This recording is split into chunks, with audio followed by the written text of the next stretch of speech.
Hey students, I am currently hiking in an area of Whatcom County called Sumas, which is kind of near the Canadian border, a little out past Lake Linden area. And I am hiking up what's called Sumas Mountain, which is why I'm kind of rosy right now because it's a little bit of an uphill. But as I was hiking, I came across this little pond back here, and I wanted to take a second to pause and talk about this pond. Why do you think I'm so excited about a pond right now?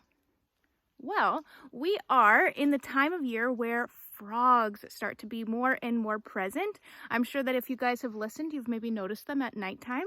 If you guys have any bodies of water, they don't have to be large like this. They can actually be pretty small. You should start looking around for frog spawn or frog eggs. So when you're looking around, look in the shallow parts along your pond and look for. It almost kind of looks like snot in the water, but if you look closely at the snot, you'll see that there's little teeny tiny black dots inside of these kind of bubbles, almost like Orbeez, and inside the Orbeez are these little black dots, and if you look really closely, you might even see that the black dots are wiggling around a little bit because those are the baby frogs.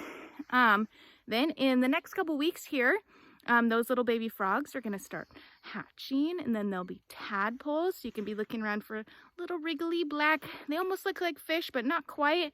And then as the frogs get a little bigger, then they get little legs on their little tadpoles, and then they get little arms, and then eventually their little tadpole tail goes away, and they crawl out, and they're frogs. So my challenge for you guys this week is to, in the evening, because that's when frogs are most active, go outside. And I bet from almost every one of your houses, if you just took a second and really listened, you might hear some Pacific chorus frogs. Those are frogs that are really active around where we live. They're the little bright green ones if you ever come across frogs. What's so cool about Pacific chorus frogs, they're some of my favorite frogs, is that they often live in big groups of frogs, which is not the case for lots of different kinds, but Pacific chorus frogs all live together. And there is a kind of a king frog. Whenever there is a group of Pacific chorus frogs, there's kind of a frog that's in charge, and that frog listens and is kind of like the protector frog. So all the frogs are singing, but there's one frog who is singing but also listening, and the singing, means just like they're ribbiting. So he's listening, and if he hears anything that sounds dangerous, he stops ribbiting, and all the other frogs stop because they're constantly listening for the king frog. So I don't know if you guys have noticed, if you're like walking past a pond and you hear lots of frogs and then suddenly it goes, ooh, I hear a frog right now. It goes completely quiet. It's because the king frog sensed you and was like, oh, that's dangerous. That person might want to eat me or something like that. Obviously, you guys aren't going to eat frogs, but they're very cautious.